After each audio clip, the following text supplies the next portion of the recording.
Okay, so hello and happy time zone. Welcome back to this week's Natural English live stream.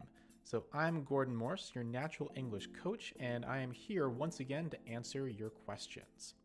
So this live stream is going to be a little bit different from the things that I've done in the past. I'm trying to find a way to make the live stream suit people's needs better. So I think from now on, most live streams will be a little bit shorter, but also I want to make it a format where people are more encouraged to ask questions during the live stream, which I can answer immediately, and also to answer people's questions that they give me off the live stream at different times. So from now on, I'm going to try to do what's called a Q&A session for question and answer. So basically, I will answer questions about natural English, and hopefully it'll be useful to some of you.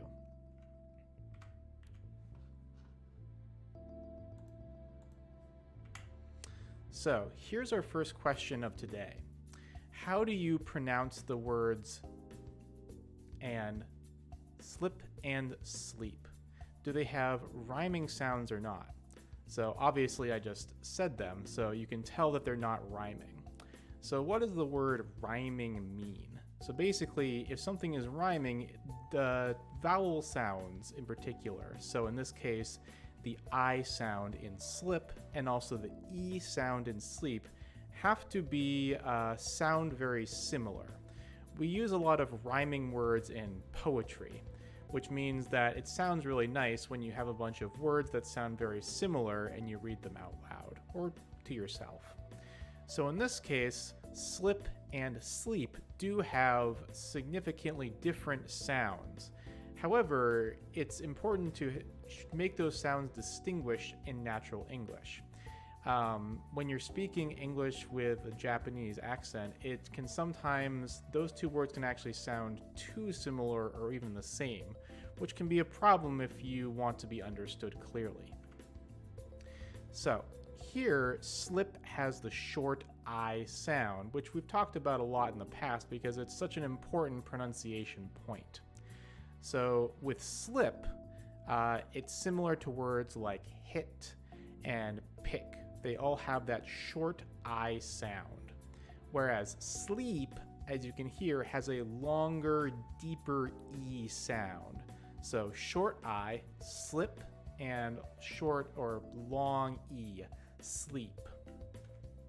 So interestingly enough, you can see where these two sounds are actually different in the mouth.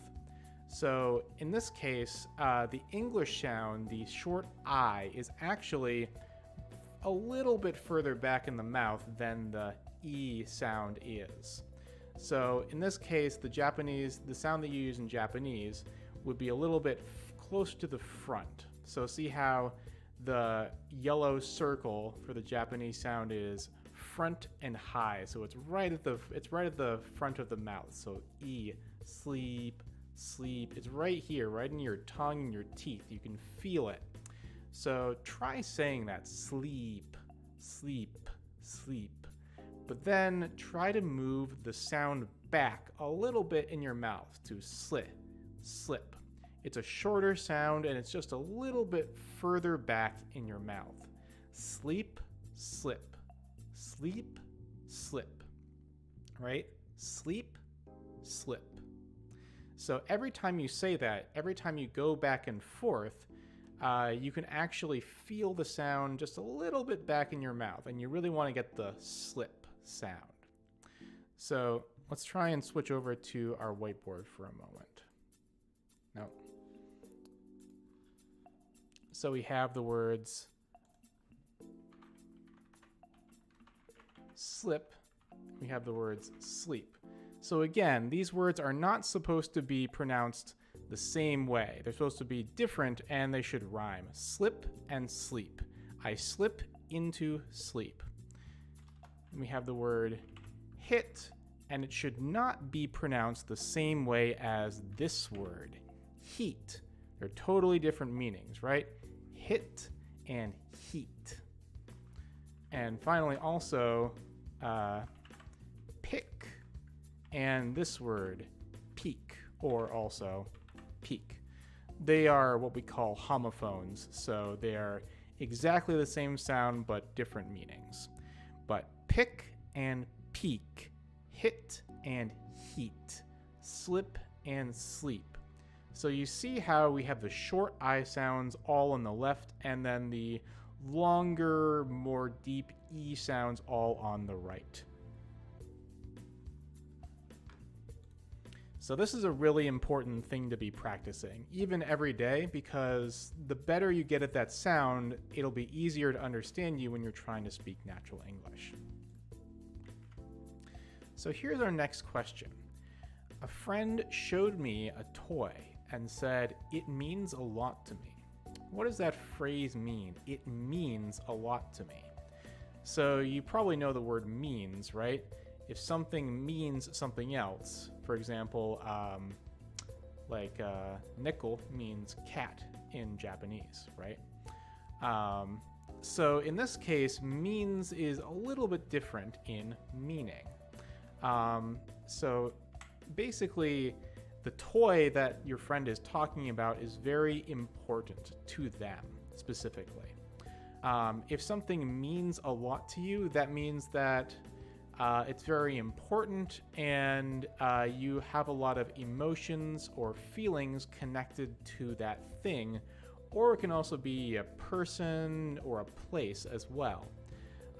Sometimes that thing is very expensive or valuable, but it doesn't have to be, because sometimes it has what we call sentimental value. So what does that word right there, sentimental, mean? So basically, sentimental is something that has personal value. So value to you specifically, not to anybody else, because maybe they don't have a memory connected to it. Because if something is sentimental, it means that it is connected to an important memory that you have.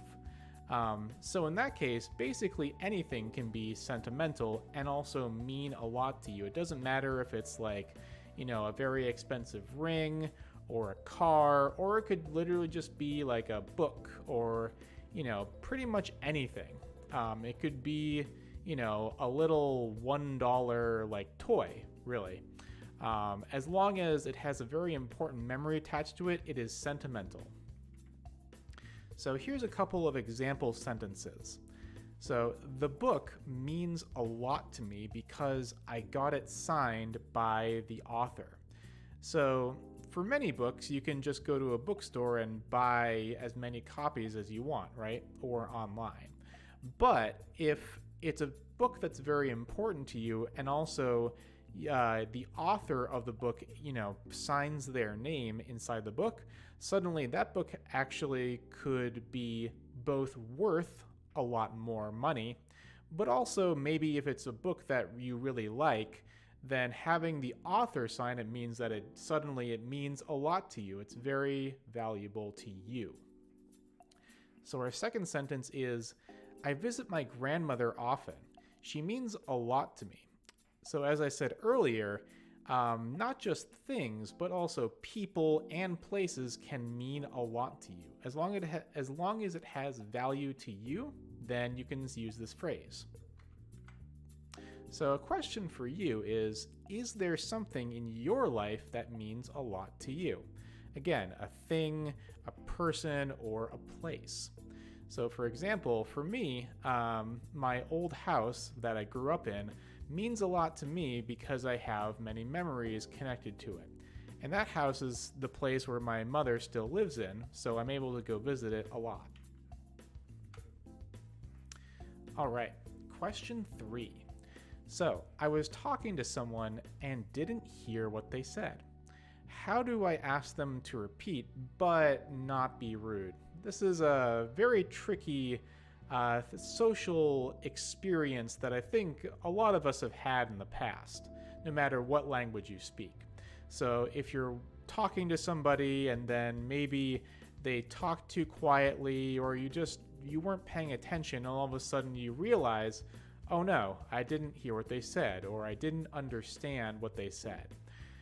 what's the best way, in a natural way, in English, how do you ask them to say the thing again, but also not have it feel weird? Because sometimes if you stop the conversation just to say, say that again, it can cause the conversation to feel weird, or maybe the person will, kind of get upset or something like that. So there are many different ways to do this, but usually you kind of separate them by polite or casual, different ways.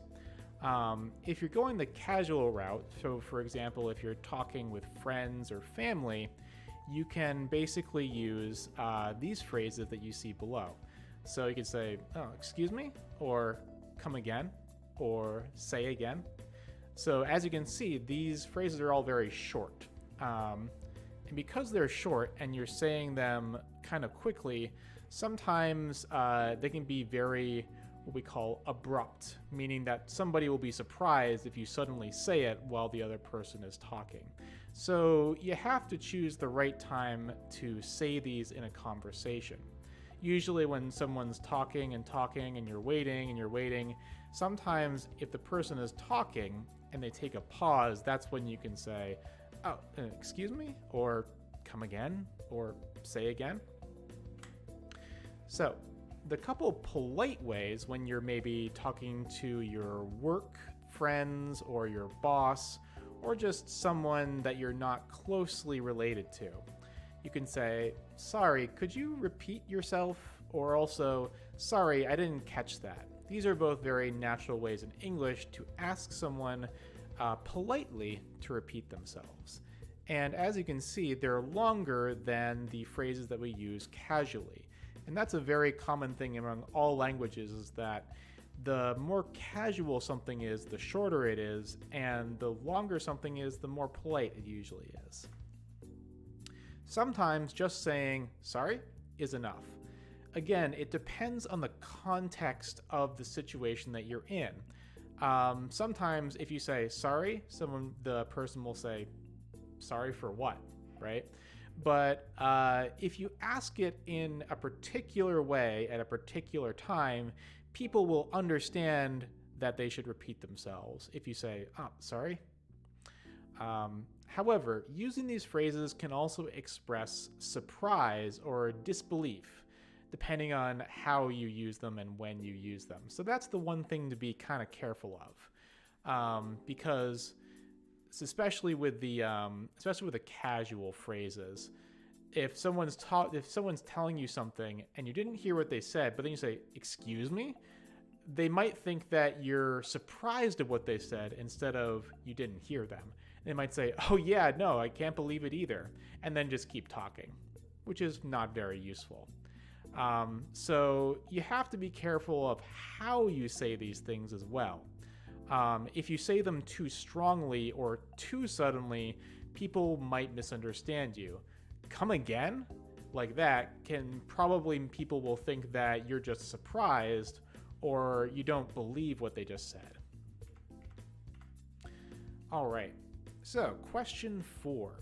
How do you regret something? What is that word regret, and what does it mean, and how do you do it?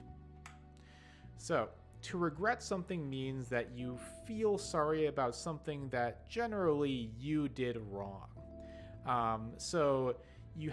When you regret something that you did in the past, or something that happened in the past that you wish did not happen, or you wish you did something differently. And almost always it's your fault, because it sounds strange to regret something that somebody else did. It's not impossible, but most commonly you regret things that you did.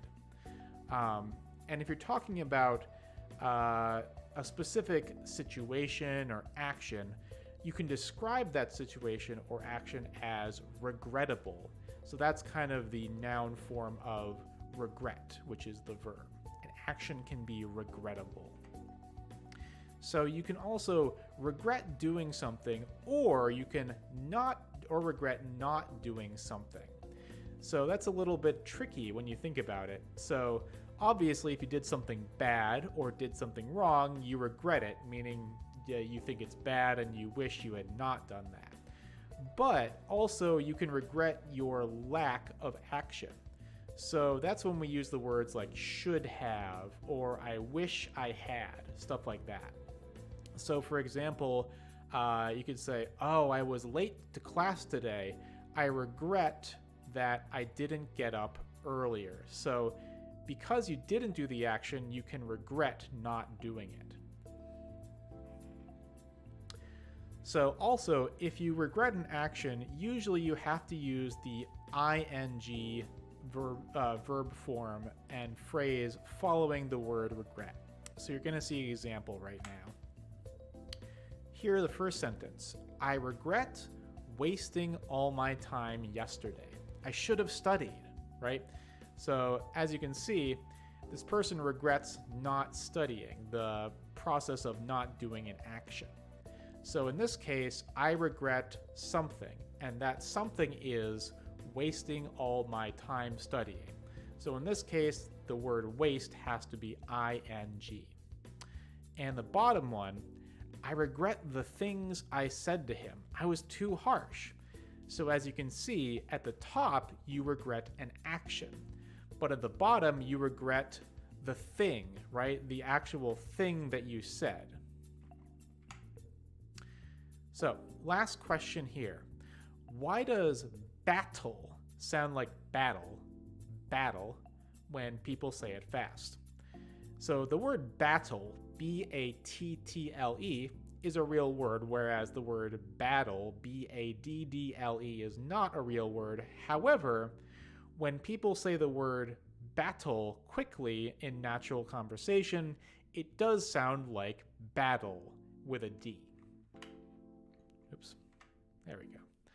So, in natural English, many T sounds actually change to D sounds when the T is in the middle of a word. And this is totally normal for English pronunciation. It's similar to the words little, litter, butter. I'm saying these words so that you can hear the T sounds in the middle of them. However, if I'm talking to someone casually in natural English, I would say little, litter, butter. And I'm kind of, again, I'm making the sound strong so that you can hear it. So little, litter, butter, right? They're not T sounds, they're D sounds.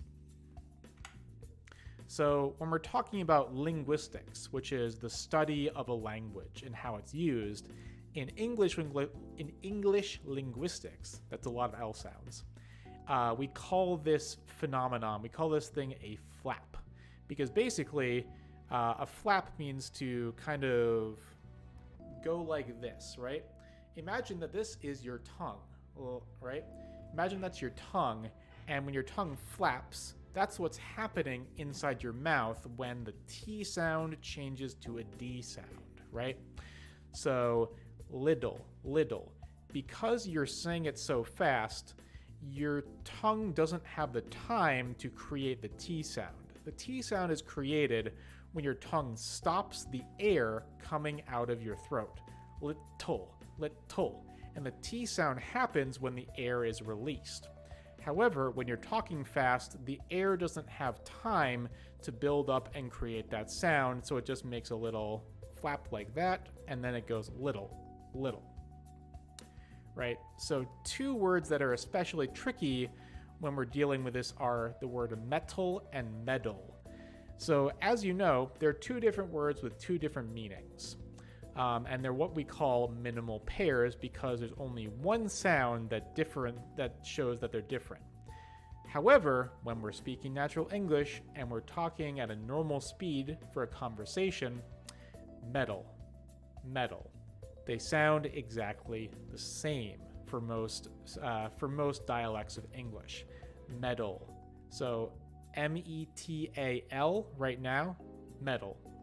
And M-E-D-A-L, metal. Sounds exactly the same. So it's tricky. All right, so I want to end these live streams with what I call a question for you. This is a question that you can think about and try to answer in your own English skills. And I highly recommend recording yourself with your phone or your computer so that you can then hear what you said earlier and then practice improving on that. So my question for today is, what is something you did recently that you regret? So for example, maybe you regret not waking up early, or you regret not going grocery shopping, or you regret, having a fight with your friend. So think about something that you regret and then try to explain the situation in your own English and record it. All right, so thanks for watching today.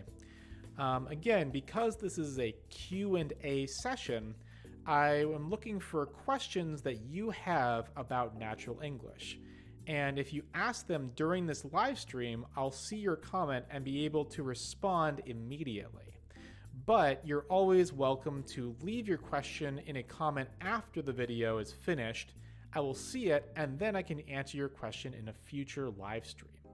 So, like every week, we do it at 8 a.m. JST, 4 p.m. Pacific Standard Time, and 7 p.m. at Eastern Standard Time. Although that'll actually change because we're having daylight savings soon, so that means that in America, everything shifts around a little bit. So please like and subscribe if you enjoyed this video, and I will see you next week.